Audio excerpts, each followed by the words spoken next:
Alrighty, welcome back everyone. We just got into all the games that we didn't have a chance to break down yesterday. Definitely a lot that maybe don't have a too much of an effect on the CFP race, but could have a big time effect on the conference races as we get down to the wire. But let's get into these because this was a hard week to rank. I won't lie to you guys. This was definitely one that I had a couple of teams find their way into these rankings. I had a couple of teams that dropped out.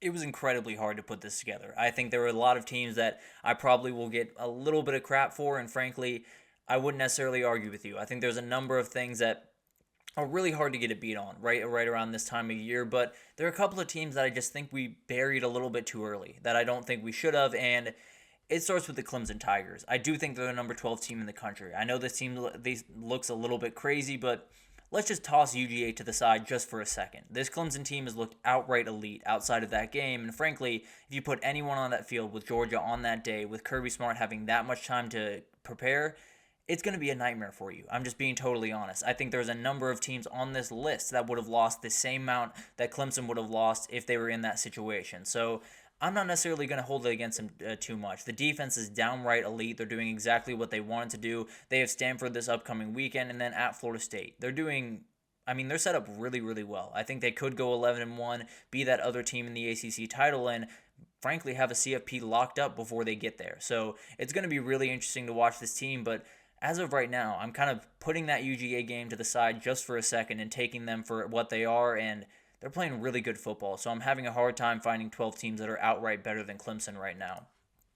I do have Michigan at 11, and I think this is one that is a little bit questionable because of the approach to the game. You know, it's a very thin path that they have forward. You're going to have to run the ball. If you can't run the ball, then you're going to have a tough day. That's just the reality of their season going forward. The thing is, I think they're going to be able to run the football for a lot of those games. I think they're a really, really hard team to stop, even if you know what's coming, and frankly, I think they showed me this weekend that they're going to be able to commit to this thing and compete with elite teams because that's exactly what USC is. Frankly, I had a hard time dropping them off this list. I think they could have very well been that number 12 team, or they might be number 13 in my mind right about now. But I do think Michigan deserves a little bit of credit of what they did this past weekend.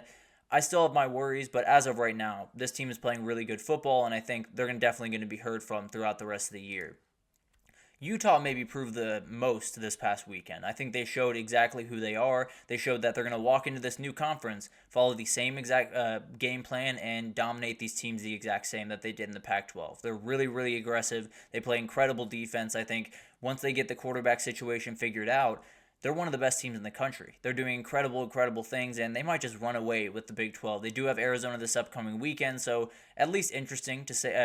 At least it's definitely one that we'll have to watch pretty closely. But overall, this Utah team continues to get better, and I think regardless of it's Cam Rising or Isaac Wilson on the field, they can win a lot of those Big 12 games. They do need Cam Rising back for the playoff push and all of that type of stuff. But as of right now, I feel really good about this team, kind of regardless of who's at quarterback. And then you got Penn State. Penn State's playing really clean football right now. The worry I have is the defense, obviously, but the offense is one of the most improved units in the country. Right up there with the USC defense. They've done incredible work. Drew Aller looks like the guy that we saw in flashes last year, and definitely something that Penn State fans love to see. I do worry about that defense. I think they have a number of holes that just haven't been exploited yet, and they very well could be when they play Illinois this upcoming weekend. But as of right now, an elite team that's playing elite football. I do have Oregon at 8. I think you could drop them down one. You could bump them up one if you really wanted to, but they're hanging out. I don't think they're doing anything necessarily overly special, but there were a couple of things. I think they had to drop a little bit in these rankings with some of the other things that people did, but overall, this is a very good team. I think their stock is still rising. I think they're going to figure out a lot of things, and a lot could change on October 12th. Obviously, that's a huge game for them, so we'll see what happens there, but this is an elite team. They showed me on against Oregon State that they're kind of turning a corner. Obviously, still plenty to prove, but as of right now, this is one of the top 8 teams in the country. Then you got Alabama, and this is one that I talked about it last week. It's kind of the same thing this week. 7 through 4. Order them however you want. I think there's a number of different arguments to be had for all of these teams, but right now, I think Alabama's just kind of going about their business. Obviously, this game against UGA this upcoming weekend could change everything in a hurry, but I do think Jalen Milroe is becoming a little bit more confident in this offense. They're doing an incredible job of working towards the strengths. Ryan Williams is just outright incredible at wide receiver, and the defense is really flying around. it's time to show it obviously this weekend, and you can prove a big time point if you get a win. But as of right now, everything is kind of going smoothly for Alabama. I do have Ole Miss at 6. They dropped a little bit because of what other teams did, but this team is playing really clean football. They obviously have to be tested a little bit more before I feel really good about them, but Kentucky's going to be at least a test for them. I don't think it's going to be one that they should be in real danger to lose, although probably felt that same way when they were going into the Georgia game. So definitely will be a team to watch. Jackson Dart is frankly as good as it gets right now at the quarterback position. Trey Harris and that wide receiver core is just insane. Henry Parrish is becoming a really dangerous player. Walter Nolan's an absolute monster. So everything's kind of fallen into place for this team right now. I think there's still some big time hurdles that they're going to have to overcome down the road, but as of right now, they're playing really clean football over there in Oxford. And then we got Miami at 5. Miami got a huge win this weekend. I know it was USF. I know that people will kind of scoff at it down the road. That's a good USF team. That's a team that is going to push a lot of people to the limit and is going to win a ton of games on the Group of 5 level this year. Frankly, another team that we could talk about in the playoff race when it comes to two lost teams, but Miami and Alabama are two pretty good losses. So maybe if USF runs the table, we can have a conversation about them. But Cam Ward has totally transformed this team. He has made this team much more confident in who they are. He's made this team play much more free. And when you have that amount of athletes and a really good coach, you're going to do a lot of special things when you play that free. So I think bringing in Cam Ward was hugely important, obviously, with the quarterback play. But more than that, I think just the energy he brought to this team was totally different than they've had in years past. And then I do have Tennessee at 4. I think they have to get bumped up a little bit for what they did this past weekend. You can't really deny them anymore. They've played incredible defense thus far, and I know Oklahoma's not world beaters on offense by any means, but they definitely are a team that's going to cause some problems for teams down the road, and Tennessee didn't have much of an issue on Saturday. They're definitely a team that's going to be downright elite, and they have some big-time ones ahead of them. Obviously, at Alabama coming to them on October 19th, and then you have Georgia down the road are going to be huge, but right now, I'm having a hard time finding 4 teams that have played better football to this point than Tennessee. Frankly, I could probably bump them up a couple of spots if I really wanted to, if I was just going based off this year. But I do have Georgia at 3.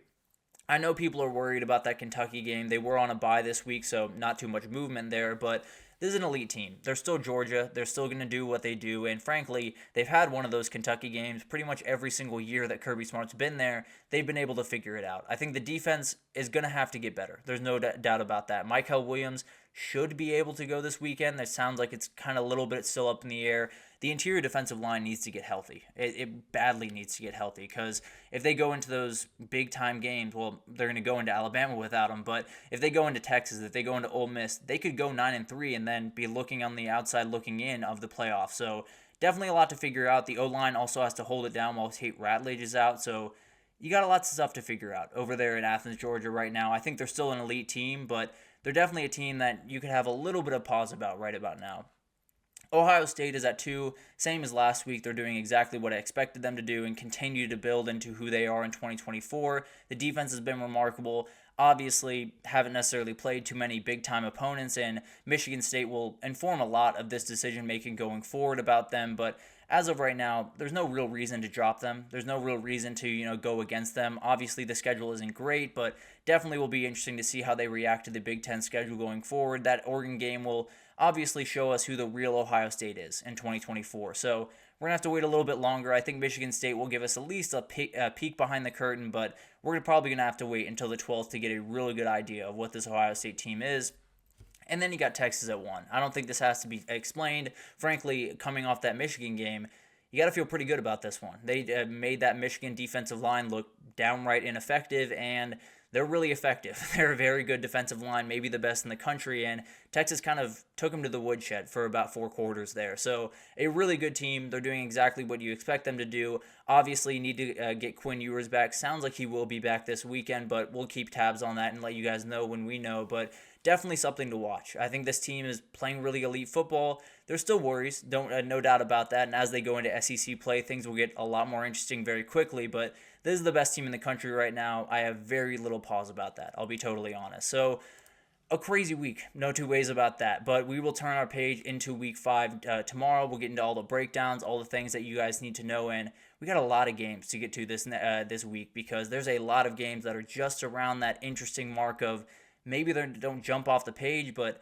they're definitely ones you're going to want to watch because a lot could happen in those games that could totally change the rest of the season. But that'll do it for this edition of the GSMC College Football Podcast, brought to you by the GSMC Sports Network. Your support means a lot to us, so please remember to subscribe to the show, leave a positive review. It does make a huge difference for us. Also, follow us on Facebook, Twitter, TikTok, Instagram, all the social pages for all the content and updates you could possibly need. We have really incredible people doing awesome work across every single sport you could want. So anything in the world of sports that you need, come on over to GSMC. We have you totally covered. But thank you once again for listening, and I will see you guys tomorrow.